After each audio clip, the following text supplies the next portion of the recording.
Welcome to Rolljak's new activity tutorial, Q&A. Enhance the engagement of your participants by allowing them to ask questions about the content being presented.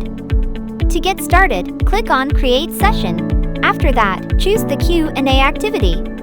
Create a discussion topic and customize your settings.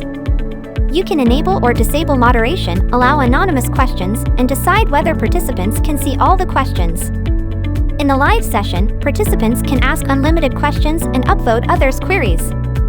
They have 3 sections on their screen: Newest, Answered, and My Questions. On the Facilitator screen, expand the live submissions to view all participant questions. To the right of a participant's question, you can pin questions for better visibility and mark questions as answered. Questions with a high number of votes will appear at the top. You will have 3 sections on the screen: Top, Pinned, and Answered. If moderation is on, the facilitator will have 3 sections in the Moderation tab: Pending, Approved, and Dismissed. Manage questions by approving or dismissing participants' questions.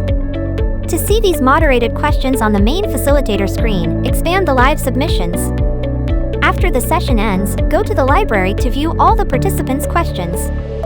You can filter and sort them for easy access. Q&A activity is a powerful tool to enhance interaction and foster meaningful discussions in meetings, workshops, or training sessions. Get rolling with Rolljak!